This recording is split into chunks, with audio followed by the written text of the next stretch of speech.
entonces la vez pasada quedamos por esta pregunta y dijimos que la finalizábamos hoy porque es un poquito extensa, ¿cierto? Estábamos hablando de genética mendeliana y mencionábamos las 3 leyes de Mendel, ¿cierto? Entonces la primera ley pues hacía referencia a cuando cruzamos parentales que son razas puras, que pueden ser ambos homocigóticos dominantes o ambos homocigóticos recesivos, o puedo tener un parental homocigótico dominante y lo puedo cruzar con un parental homocigótico recesivo. Eso es la primera ley de Mendel.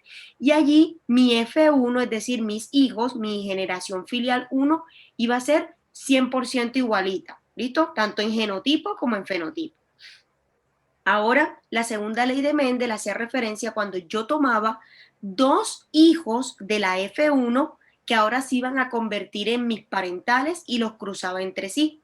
Entonces, cuando yo tomaba 2 hijos de la F1 y los cruzaba entre sí, ya iba a obtener varios genotipos, ¿cierto? Y por ende, 2 tipos de fenotipo. Iba a tener un hijo que iba a ser homocigótico dominante, 2 hijos heterocigóticos dominantes y un hijo homocigótico recesivo, ¿cierto? Que era lo que hacía referencia aquí a la anterior pregunta, esta que está por acá. ¿Se acuerdan? Bueno. Y la tercera ley de Mendel, que ya hace referencia a cuando cruzo 2 parentales, pero voy a tener en cuenta 2 o más características. Recordemos que para cada característica hay un alelo específicamente.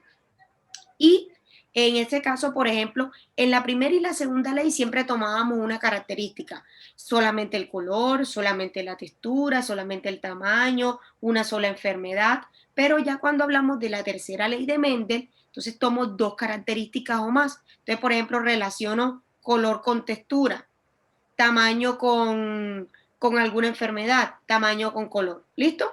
¿Claro hasta allí? ¿Preguntas hasta el momento?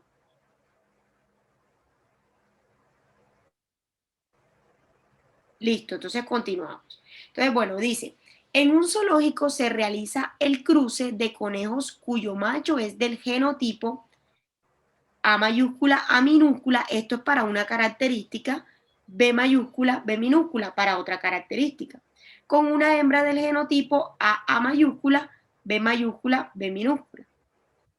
¿Cuál sería la proporción de conejos de la descendencia con genotipo A mayúscula, A minúscula, B mayúscula, B minúscula, si sabemos que cuando el alelo B es homocigoto, el animal muere en el proceso de gestación? ¿Listo? Entonces, hablábamos de que cómo podíamos hacer para construir esta tablita o este cuadrito de Punnett, ¿cierto? Entonces, las A hacen referencia a una característica y las letras B hacen referencia a otra característica. ¿Cómo yo armo mi cuadro de Punnett? Muy facilito. Yo voy a tomar mi primer parental, que es este que tengo aquí, A mayúscula, A minúscula, B mayúscula, B minúscula, y voy a realizar las posibles combinaciones que hay entre los alelos para las 2 características que ese parental me manifiesta. Entonces combino A mayúscula con A minúscula, que es la primera que ustedes observan aquí en el cuadrito, la que está sombreada. ¿La ven? Sí, profe. Sí, señora. Me voy para la segunda columna de mi tabla. Entonces, ahora combino A mayúscula con B minúscula, que es la segunda que ustedes ven acá. Listo. Ahora me voy con la tercera combinación. Viene A minúscula, B mayúscula. Ahí está. Y la última combinación para este papá es A minúscula con B minúscula, que es la que ustedes observan aquí al final. ¿Listo? Y allí tengo las primeras combinaciones de los alelos que hacen parte del primer parental. Lo mismo voy a hacer con el segundo parental, que ustedes observan acá. Entonces, el segundo parental es la hembra, que me dice que el genotipo es A mayúscula, B mayúscula, B minúscula. Combino igualmente. A mayúscula con B minúscula, que es la primera que ustedes ven aquí. Luego viene A mayúscula con B minúscula, que es la segunda que ustedes ven aquí, ¿cierto? Ahora voy a tomar la segunda A mayúscula y la voy a combinar con la B mayúscula. Aquí está, que es la tercera. Y por último, la segunda A mayúscula con la B minúscula, que es la que ustedes ven aquí. Chicos, ¿está alguna pregunta sobre cómo construyo la primera parte de la tabla? Profe, una pregunta. ¿Uno ¿Sí? cómo identifica cuál es el que va horizontal y cuál es el que va vertical? Eso no tiene nada que ver. ¿Listo? Yo fácilmente pude colocar estos que tengo aquí sombreados, que son los de la hembra, acá en la primera parte donde tengo la filita de color azul. Eso no importa. ¿Listo? Bueno, gracias. Bueno, entonces ahora vamos a realizar los cruces. Entonces, para realizar los cruces tengo A mayúscula con A mayúscula. Aquí lo tengo. Y B mayúscula con B mayúscula. Tengo mi primer hijo. ¿Claro allí?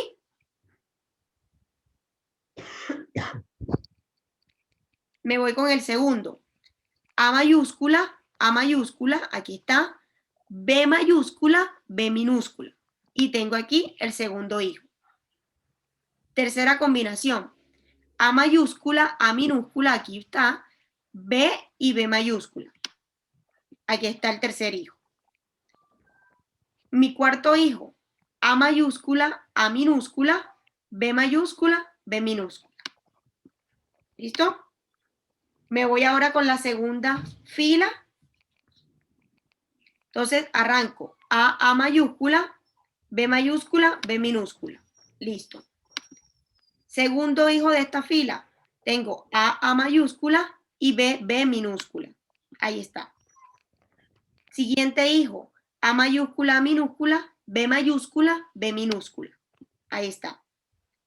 Siguiente, A mayúscula, A minúscula, B minúscula. Vamos con la siguiente fila. A mayúscula, B mayúscula o dominante, como ustedes quieran decirlo. Segundo, A mayúscula, B minúscula. Ahí está. Tercero, A mayúscula, A minúscula, B dominante. Ahí está. Cuarto, A mayúscula, minúscula, B minúscula. Listo. Y para finalizar tengo A mayúscula, B minúscula. Siguiente hijo, A dominante, B recesiva. Ahí está. Siguiente, A dominante, A recesiva, B dominante, B recesiva. Y por último, A dominante, A recesiva, B recesiva. Claro cómo surgieron los hijos, entonces ya esto sería mi generación filial. ¿Está claro cómo surgieron los hijos? Sí, señora. Listo, facilito. Entonces ahora me pregunta, ¿cuál sería la proporción de conejos de la descendencia con el genotipo A dominante, A recesivo, B dominante, B recesivo? Sí sabemos que cuando el alelo B es homocigoto, el animal muere en el proceso de gestación. ¿Cuántos hijos obtuve en este cruce? Los que están sombreados. ¿Cuántos hay?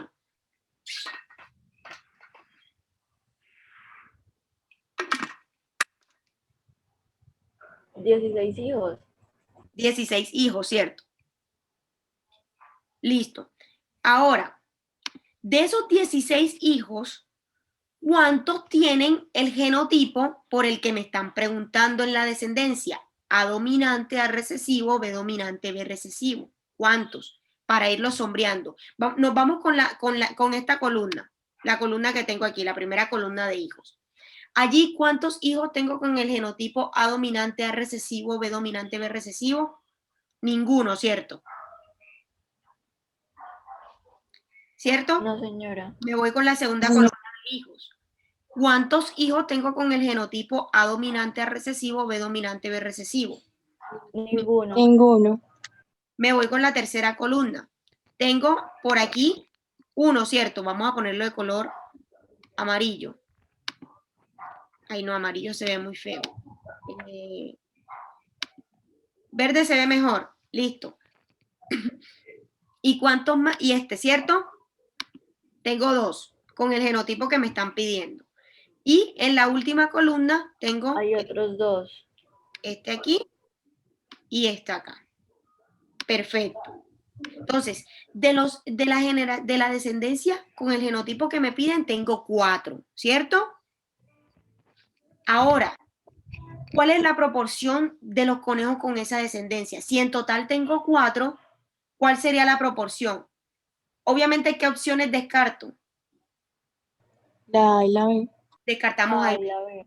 Ahora, la proporción sería un cuarto, perdón, 1 de 4 o 2 de 4. ¿Qué dicen ustedes?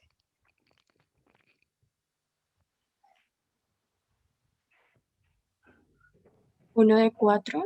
Muy bien, ¿por qué? Porque resulta que yo tengo, por ejemplo, horizontalmente 4 hijos y cada vez me está saliendo solamente uno. Entonces yo diría 1 de 4.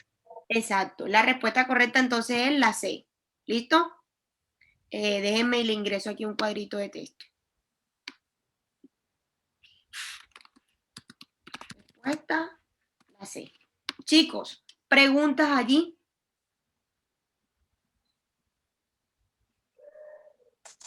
Tengo una duda. Dígame. ¿Por qué se lee de manera horizontal? Digamos, si yo la cogiera de manera vertical, ¿serían 2 de 4? Bueno, ¿por qué leemos de forma horizontal? Porque tú realizas los cruces ¿de qué forma? Horizontal. Muy bien. ¿Listo? Ah, ya. Chicos, otra cosa, miren, de esta tabla podemos sacar múltiples información. Por ejemplo, para este caso, con este genotipo sería 1 de 4, ¿cierto? Pero en total yo tengo ¿cuántos? 16 hijos, ¿cierto? De esos 16 hijos, yo puedo decir también lo siguiente. ¿Cuántos hijos?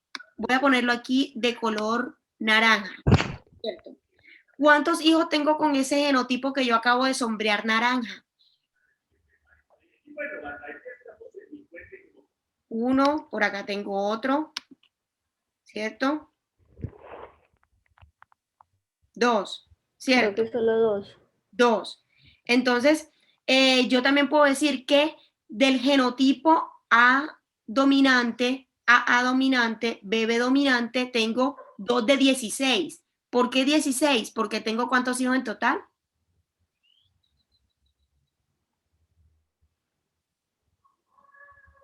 ¿Cuántos hijos tengo en total? 16. 16. Así mismo lo pueden hacer para cualquiera de los genotipos y ya si de pronto se especificara cuál es el fenotipo, si es que el conejo es rojo, si es que el conejo tiene los ojos azules o si es que el conejo tiene la cola más esponjosita que otro, también lo podemos hacer con el fenotipo. ¿Listo?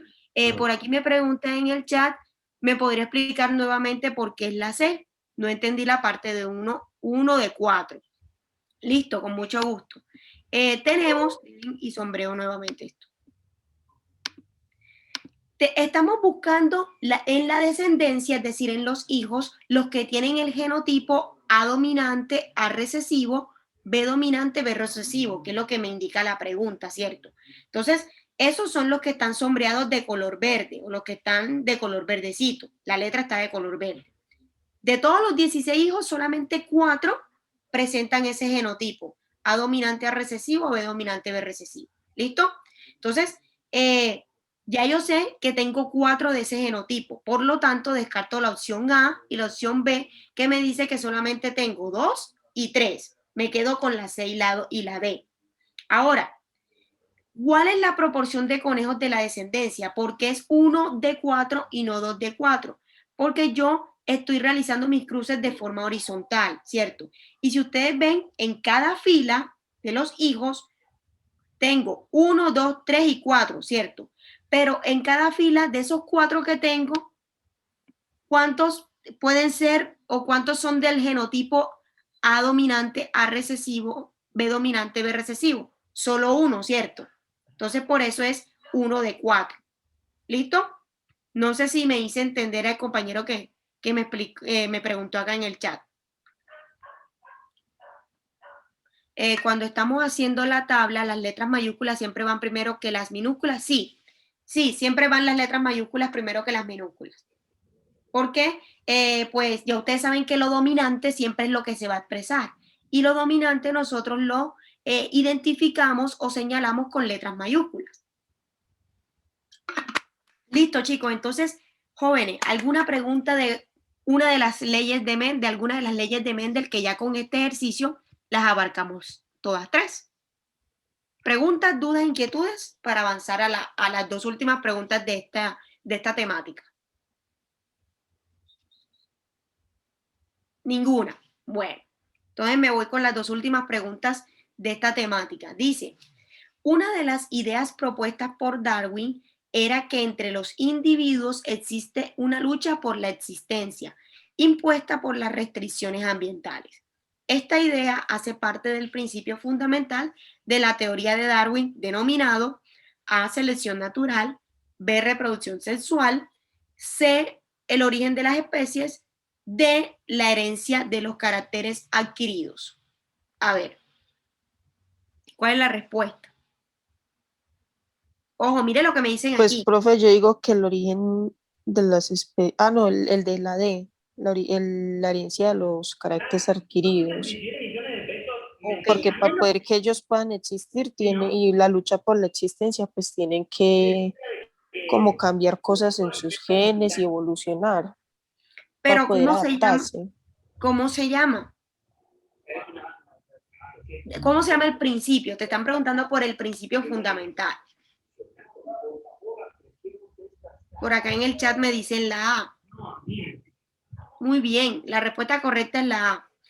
El principio fundamental de la teoría de Darwin se llama selección natural, es decir, que solo sobreviven esos individuos que tengan la capacidad de adaptarse rápidamente a los cambios que el entorno los está presionando. ¿Listo? Entonces la respuesta correcta es la A. Vamos a poner por aquí. ¿Vale? Ojo, podríamos habernos confundido con el origen de las especies, pero es que así se llama el libro, no la teoría. ¿Vale? Preguntas allí, muchachos. Yo pensé que el de la selección natural solamente hablaba Mendel.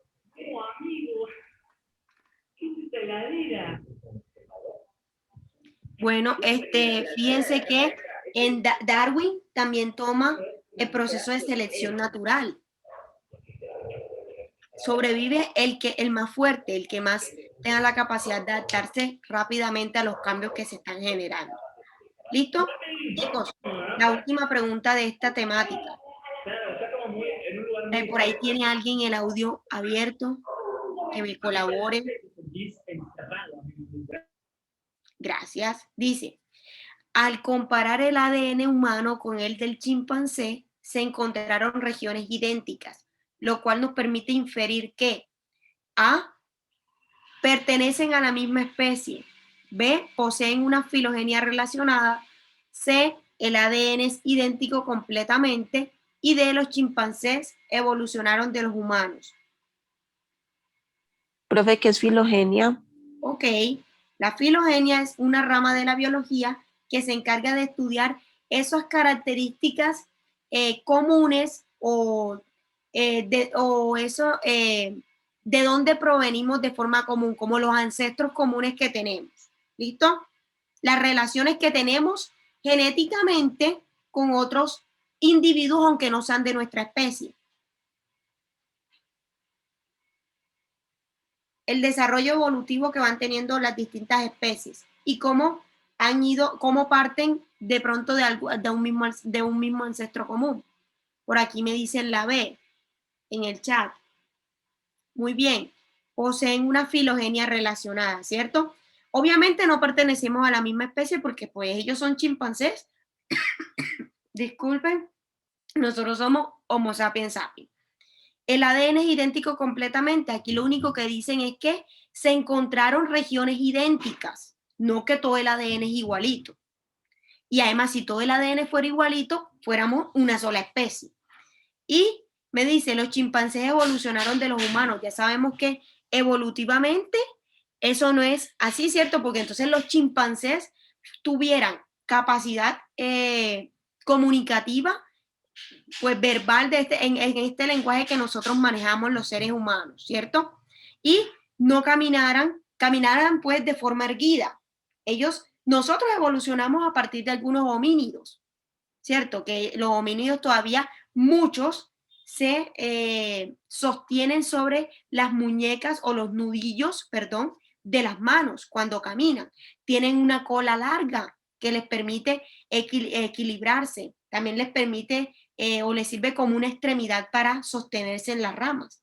Nosotros evolucionamos a partir de algunos homínidos. Chicos, ¿preguntas allí?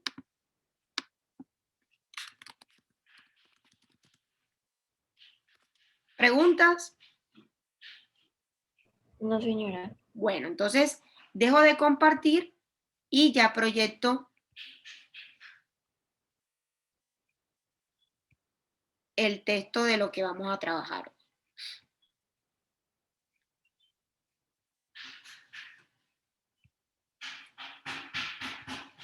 Listo, entonces, bueno, nos vamos con el capítulo 3 del libro, pues, que el profesor José nos compartió.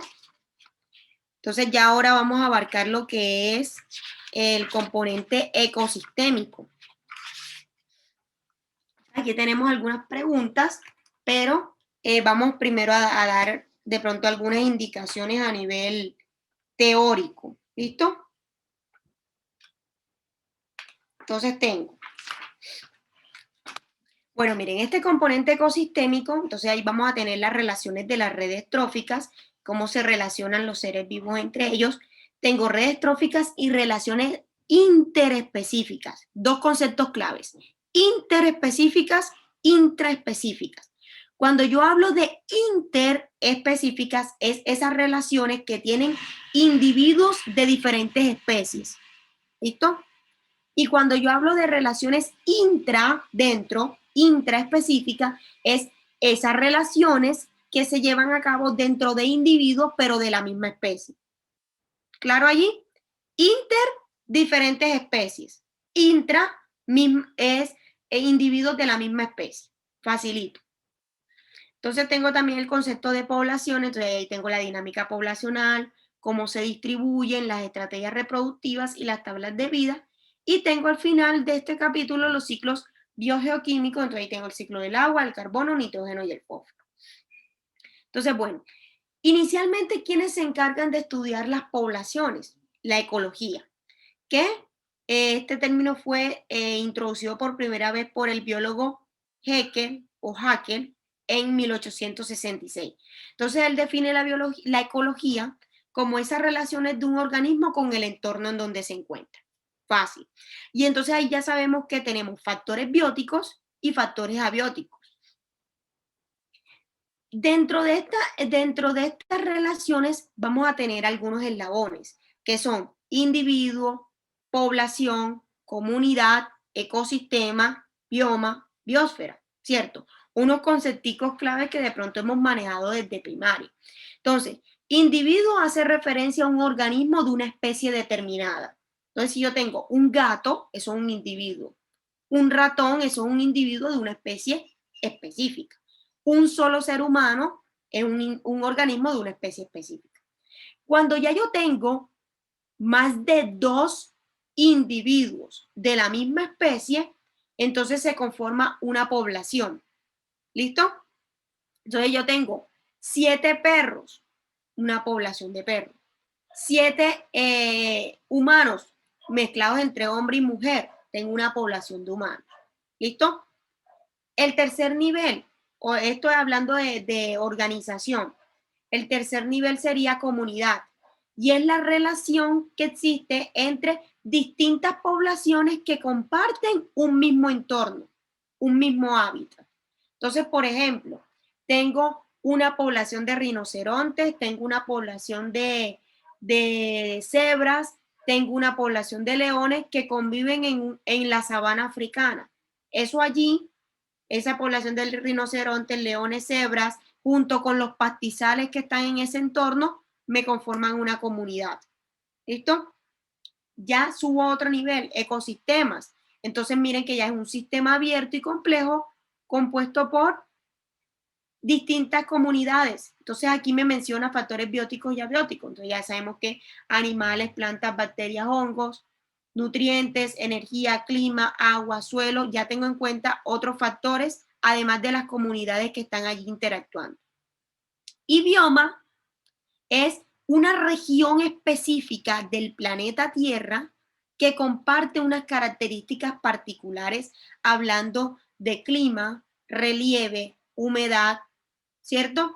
Y también va a tener una flora y fauna característica que solamente la vamos a encontrar en ese sitio. ¿Listo?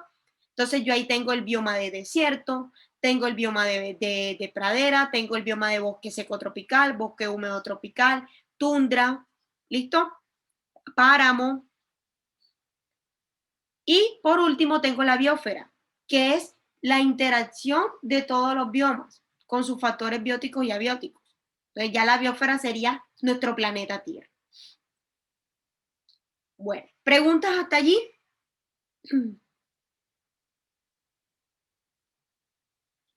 Listo. Entonces mire lo que nos dice por acá. Cada especie ocupa un nicho ecológico único que abarca todos los aspectos de su forma de vida, incluyendo su hogar físico o hábitat del organismo. Por ejemplo, el hábitat de una ballena es el mar. El hábitat, por ejemplo, de un ave específica que nada más encontremos aquí, por ejemplo, yo les digo acá en Cartagena, las mariamulatas, no sé si han tenido la oportunidad de venir acá, los que están en otra región del país, siempre, pues obviamente me imagino que visitan el centro amurallado. En el centro amurallado siempre van a encontrar mariamulatas, que son unas aves de color negro, así como brillante, que les gusta también como interactuar mucho con las personas. Si usted está comiendo allí, ella llega fácilmente, es un poquito atrevida y le puede hasta quitar lo que usted se está comiendo, un dorito, una papita. ¿Listo? Y por otro lado vamos a tener también un concepto que hablamos del concepto de híbrido.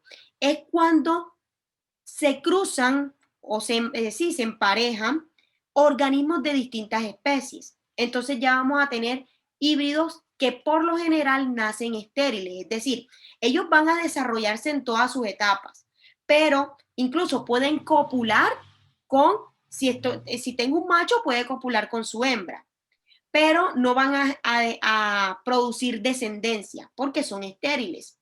Entonces, por ejemplo, aquí ejemplos de híbridos. Tengo bengala, que es el gato doméstico, con el gato bengala, cuando hay un cruce entre ellos. La mula, este es un ejemplo muy, muy común.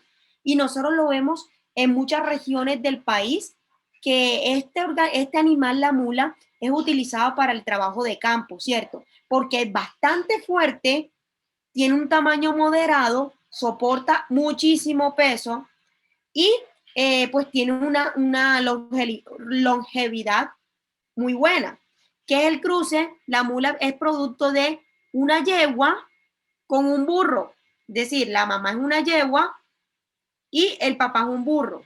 Entonces vamos a tener como hijo una mula que va a sobrevivir mucho tiempo, pero no va a poder tener descendencia.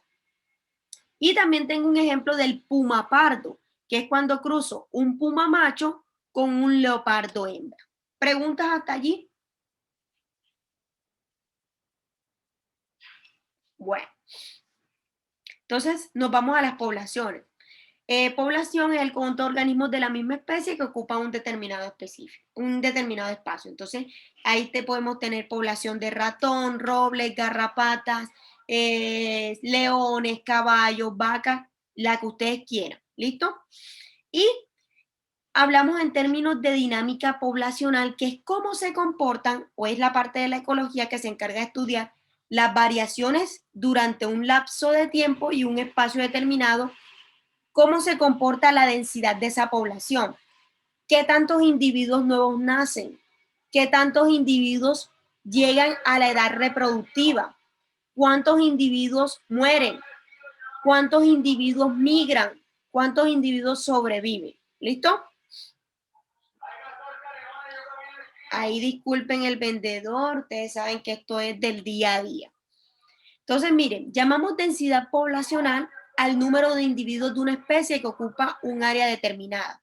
Estos daticos o este término de densidad poblacional nos sirve para estudiar qué tan saludable está una población específica. Por ejemplo, cuando usted entra a estudiar un ecosistema determinado o una región determinada, entonces usted empieza a contar cuántos individuos hay de esa población para ver si la población está en peligro crítico de extinción, está en vía de extinción o está en una densidad poblacional saludable. Y allí vamos a tener algunos factores reguladores de la densidad poblacional, como son los densodependientes y los no densodependientes. Es decir, los no densodependientes son aquellos que afectan el tamaño poblacional y no tienen que ver con la variación en el número de individuos que pertenecen a ellos. Los factores independientes de la densidad más importantes son los factores climáticos, es decir, la lluvia, la humedad, la temperatura, el estado del suelo no tiene relación con el número de individuos, ¿vale? Mientras que los factores densodependientes son los que están directamente ligados con el crecimiento poblacional o el crecimiento, hablando en números de individuos de una población específica, ¿vale? ¿Preguntas hasta allí? También de pronto van a escuchar el término de metapoblaciones, que ya es el conjunto de subpoblaciones que se encuentran en un balance continuo entre la extinción local y la colonización. ¿Cómo así? Hombre, son poblaciones que pueden ser por lo general son de plantas, pero también pueden ser poblaciones de animales que siempre van a atender al equilibrio o a un balance entre el número de individuos que mueren por ya su ciclo de vida, pero ellas también tienden o tienen la capacidad de ir colonizando otros espacios. Entonces, eso los ayuda a regular su número poblacional o el número de individuos. Bueno, el índice de crecimiento, pues ya aquí, chicos, cuando hablamos en términos de ecología y específicamente el estudio de poblaciones, utilizamos bastante estadística, pero no es que de pronto ustedes en las pruebas le van a preguntar por algo así como tan específico de, entonces, dígame cuál es el índice de crecimiento de una población X, no, sino recuerden que el texto también pues tiene información que nos ayuda a ampliar un poco los conocimientos en ciencias naturales. Entonces, por ejemplo, aquí el caso del índice de crecimiento de una población, que es la medida del cambio en el tamaño de la población por individuo en unidad de tiempo. Entonces, tomamos dos valores. Dice, este valor se determina restando el índice de mortalidad, que lo representamos con la letra M, con el índice de natalidad. Y así usted sabe cuánto creció esa población. Por ejemplo, si murieron, la población es de 50 individuos, mueren 30 individuos, pero nacieron, inicialmente tengo una población de 50, de la cual mueren 30 individuos, pero nacen 20 más. Entonces, yo allí puedo determinar cuál es mi índice de crecimiento. Entonces, mire lo que me dice, si el índice de mortalidad es mayor que el de natalidad, el índice de crecimiento será negativo y la población va a disminuir. Para calcular el índice de crecimiento anual de una población humana de 10.000, en la que hay 1.500 nacimientos y 500 muertes cada año, podemos utilizar esta ecuación. Entonces, los nacimientos sobre la cantidad de la población, que son 10.000, 1.500 nacimientos entre 10.000 individuos que hay en la población, menos las 500 muertes sobre los 10.000 individuos de la población. Y allí podemos encontrar el índice de crecimiento. Chicos, vamos a pasar a las preguntas, ¿vale? Las preguntas están por acá abajito.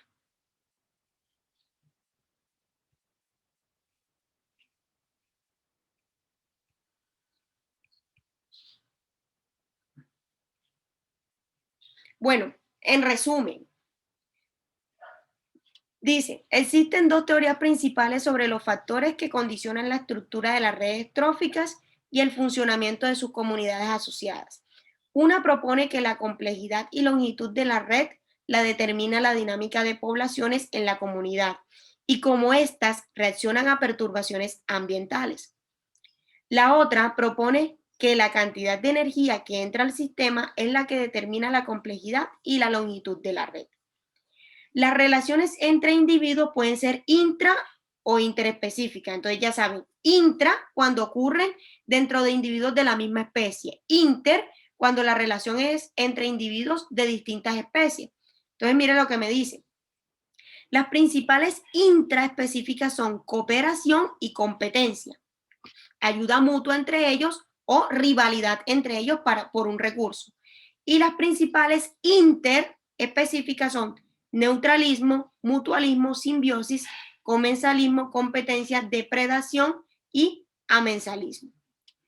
La definición de población que ya sabemos cuál es. Dinámica poblacional estudia las variaciones en el número de individuos de una población específica. Existen factores denso-dependientes y no denso-dependientes. Y dentro de las estrategias reproductivas se han escrito dos comportamientos extremos. Estrategia R y los K. La estrategia R se asocia a las altas tasas reproductivas y poco cuidado parental. Por ejemplo, estas especies donde paren muchísimos hijos. Por ejemplo, los ratones. Los ratones se reproducen por cantidad, ¿cierto? Pero el cuidado de la mamá ratona hacia sus hijos es menos. Como tiene tantos hijos en cada camada, entonces el cuidado se ve muy reducido. Mientras que la estrategia acá es cuando tenemos bajas tasas de reproducción y mucho cuidado parental. El ser humano, ¿cierto? Nosotros por lo general tendemos a tener, bueno, actualmente pues 1, 2 hijos. Pues antes en la época de nuestras abuelas sí tenían 8, 10, 14 hijos, pero aún así, fíjense que nuestras abuelas cuidaban, si tenían 10 hijos, a todos sus hijos procuraban cuidarlos por igual, ¿cierto?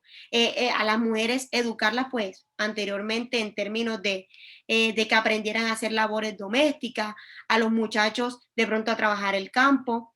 Hoy en día procuramos que nuestros hijos cumplan, de pronto todos adquieran un mismo nivel académico, universitario, ¿cierto? Ya tenemos más cuidado, tenemos menos hijos, pero los cuidamos más, ¿vale?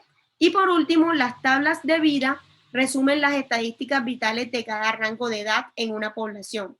A través de estas se pueden estudiar variaciones demográficas de una población determinada en todo su lapso. Ay, ¿quién me lee la pregunta 47, por favor? Pero un segundito, que aquí me preguntan qué es una red trófica. Una red trófica es esa interacción que tenemos entre organismos de distintas especies y cómo se relacionan con el entorno. Entonces allí vamos a tener productores, ¿cierto? Los productores primarios que por lo general son las plantas, ¿cierto? Que a través del proceso de fotosíntesis tienen la capacidad de producir su propio alimento. Entonces esos son mis productores primarios que van a estar en el primer nivel. Luego tengo los consumidores, ¿cierto? Entonces yo ahí voy a tener herbívoros que se van a alimentar de los productores primarios. Luego voy a tener los consumidores de segundo nivel. Entonces, esos se van a alimentar de los consumidores primarios, ¿sí? Que serían los herbívoros. Los consumidores de tercer nivel que se alimentan de los secundarios y también se pueden alimentar de los primarios. ¿Listo? Es como si fuera una pirámide. Y las redes tróficas las puedo representar en forma de pirámide o en forma, sí, por lo general lo representamos en forma de pirámide como para que vayamos diferenciando los niveles. Y también en todos los niveles distribuidos de forma homogénea voy a tener los descomponedores. Entonces allí en los descomponedores entran hongos, entran bacterias, que en cada nivel juegan un papel fundamental que es retomar esa materia que está en estado de descomposición e incluirla nuevamente al ciclo. ¿Listo? Ahora sí, la compañera que me iba a colaborar con la lectura de la pregunta 47, por favor.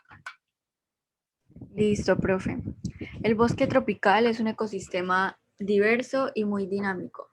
Estos ecosistemas están caracterizados por su ocurrencia entre los trópicos de Cáncer y de Capricornio. Algunos factores abióticos que interactúan en los bosques tropicales americanos son A. Suelo, lluvia, viento. B. Jaguar, danta, tapir. C. Serpientes, agua, lluvia. O D, elefante, temperatura, humedad. Ok, ¿cuál es la respuesta? Por acá en el chat me dicen la A, ¿cierto? Mire que me preguntan, algunos factores abióticos, suelo, lluvia, viento. Esa es la respuesta correcta. Porque fíjense que la B, todos son bióticos, todos son animales. En la C, tengo un animal, que son las serpientes, que es un factor biótico. Entonces no encaja. Y en la D, también tengo un factor biótico, que es el elefante. Entonces, está incompleta. La respuesta correcta es la A. ¿Listo? Ok. Pregunta 48. ¿Quién la lee?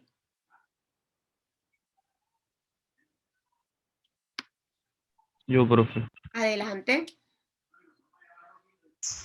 La comunidad de Serengeti está conformada por poblaciones de depredadores como leones, leopardos, hienas, perros salvajes, leopardos, cocodrilos y sus presas antílopes, nuez, búfalos y cebras. Dentro del ecosistema, esta comunidad hace parte del componente A, abiótico, B, salvaje, C, biótico, D, poblacional. Ok, ¿cuál es la respuesta? Ojo, mire que me pregunta componente. No me está preguntando por un nivel específico. Profe, yo digo que es la C, Muy bien. biótico. Muy bien. Recordemos que los componentes son biótico y abiótico, ¿cierto? Son dos. Entonces, me pregunta, dentro de un ecosistema, esta comunidad hace parte del componente biótico. La respuesta es la C. Mire que tengo puros animales, ¿cierto? Continuamos. Adelante, ¿quién me colabora allí?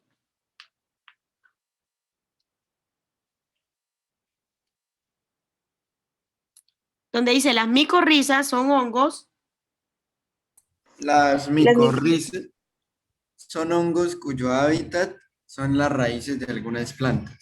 Estos hongos aportan nutrientes a las plantas para su crecimiento y desarrollo. Simultáneamente las micorrizas se ven beneficiadas debido a que los exudados radiculares de las plantas le aportan los nutrientes necesarios para llevar a cabo sus funciones vitales.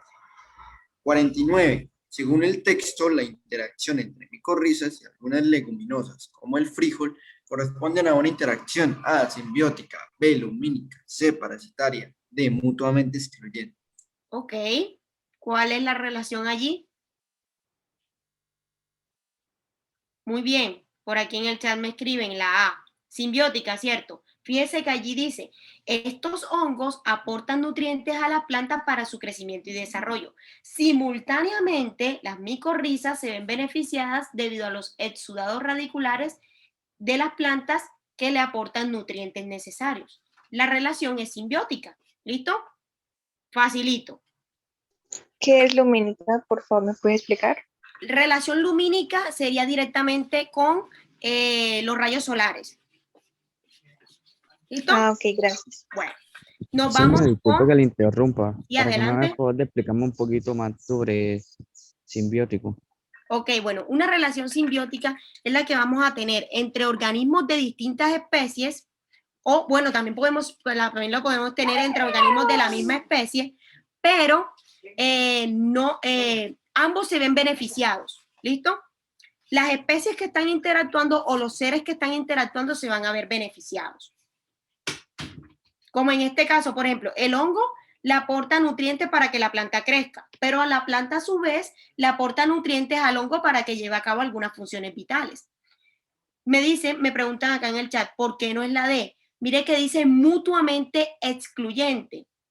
Excluyente, si fuera mutuamente excluyente, entonces cada uno toma un beneficio de la planta, un beneficio del otro organismo con el que está interactuando, pero no le aportará nada bueno, ¿cierto? Entonces, por ejemplo, aquí vemos que el hongo le aporta nutrientes a la planta para el crecimiento. Si el hongo simplemente tomara los nutrientes de la planta, ¿cierto?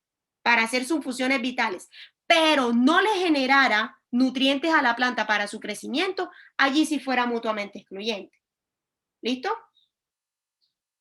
¿Quedó claro, muchachos? Sí, señora. Señora, ¿Listo? Bueno, entonces, respuesta A. Nos vamos con la 52, de la 50 a la 52. Creo que con esta finalizamos. ¿Quién la lee?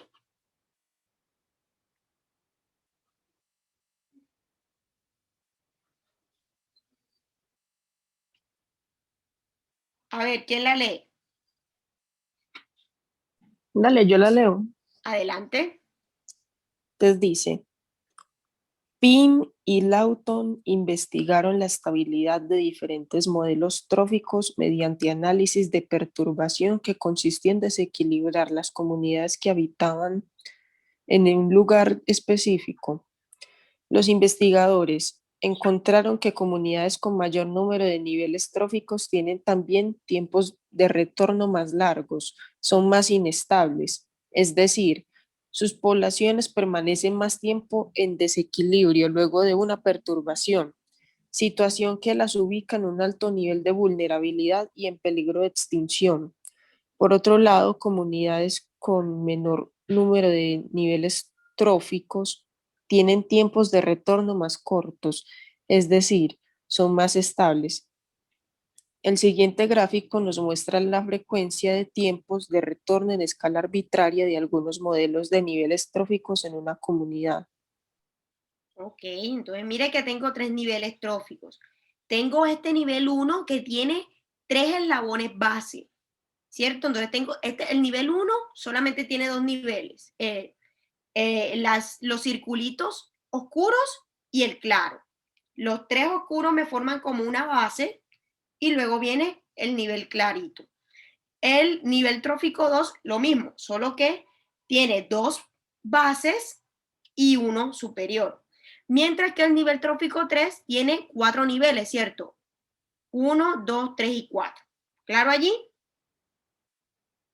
Bueno. Pregunta, dice, según la gráfica, el orden de las cadenas tróficas desde la más estable a la más inestable es. Me voy a subir a las cadenas para que las puedan ver o a los niveles tróficos. Ojo, teniendo en cuenta lo que la compañera leyó acá en el texto que dice. Las comunidades con menor número de niveles tróficos tienen tiempos de retorno más cortos, es decir, son más estables. Entonces, así a simple vista, ¿cuál va a ser la más inestable? La 3. La 3, que es la que tiene 4 niveles tróficos, ¿cierto? Muy bien. O sea, que vamos a buscar, porque aquí me pregunta de la más estable a la más inestable. Entonces, vamos a buscar la opción donde la 3 sea la última, ¿cierto? Que es la más inestable, que en este caso es la opción A, ¿cierto? Es decir, que la cadena más estable es la 1. ¿Por qué? Porque en su base, en su primer nivel base, tiene 3, que 3 soportan o ayudan a equilibrar más las relaciones que 2 bases, que sería el nivel trófico 2. Luego, hablando de estabilidad, el segundo nivel más estable es el 2 y por último el 3, que tiene 4 niveles. Entonces la respuesta correcta es la A. El más estable es el 1, luego le sigue el 2 y por último el más inestable es el 3. Chicos, preguntas. ¿Está claro allí?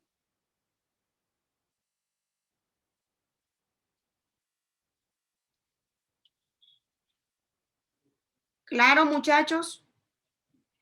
¿no me puedo volver a repetir? Ok, bueno.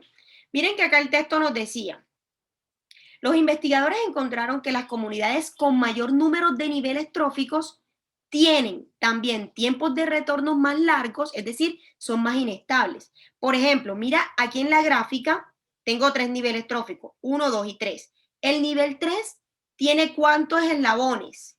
4, ¿verdad? 1, 2, 3 y 4, ¿cierto?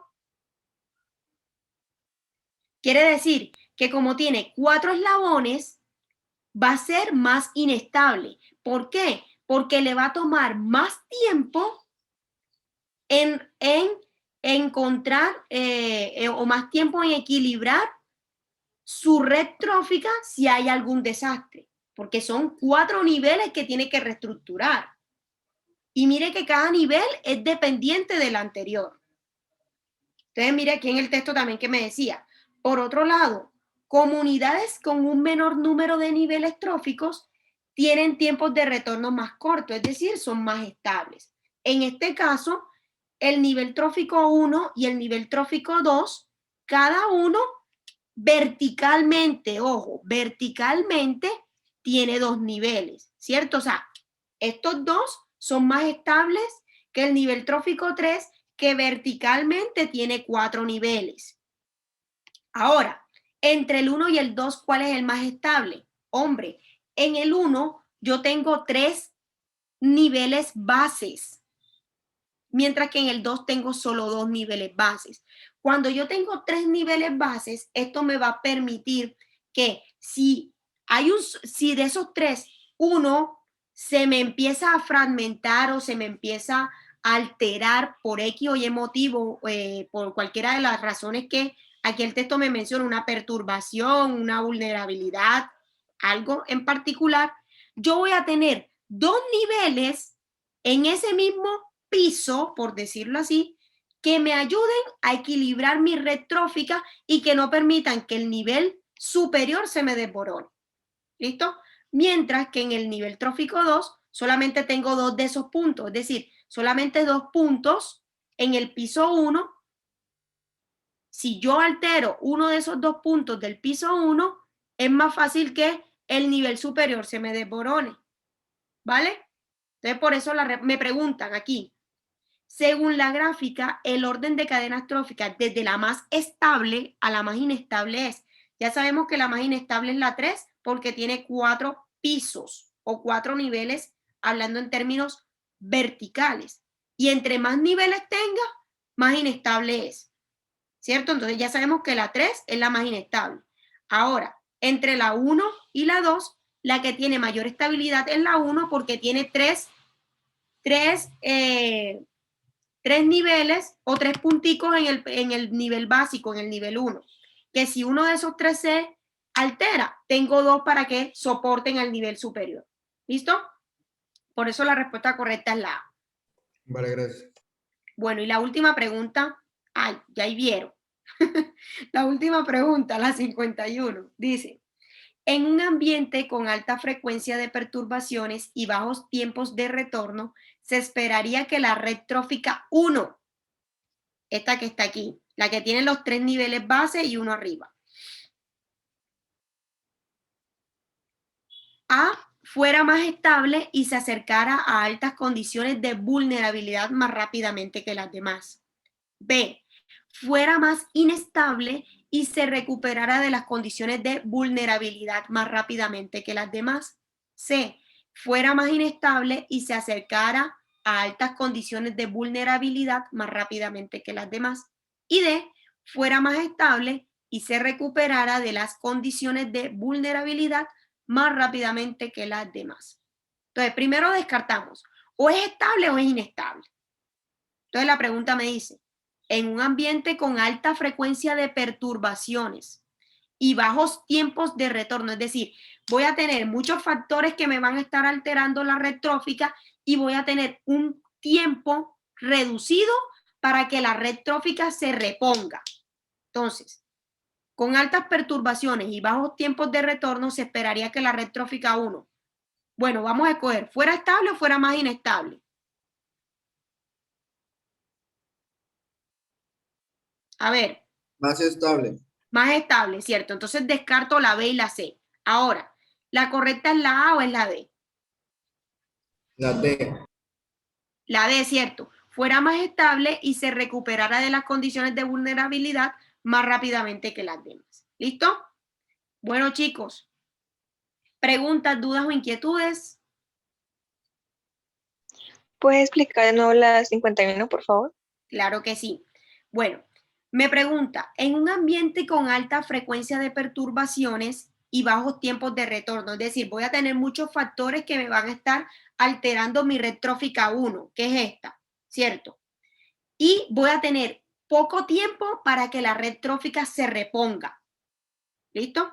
Me preguntan, en esas condiciones se esperaría que la red trófica 1 obviamente es más estable y se recuperara de las condiciones vulnerables más rápidamente que las demás. ¿Cuáles son las demás? La red trófica 2 y la 3. Y fíjese que esta pregunta está relacionada con la 50. En la 50 hablábamos de la red trófica más estable a la más inestable. La más estable es la 1, luego le sigue la 2 y por último le sigue la 3. ¿Listo? Entonces, obviamente, la red trófica 1 es más estable porque se recuperará o recupera las condiciones se recupera de las condiciones de vulnerabilidad más rápidamente que las demás. Mira que solamente tiene 2 niveles verticalmente, ¿cierto? 2 niveles. Pero en su nivel 1 tiene 3 eslabones que pueden soportar las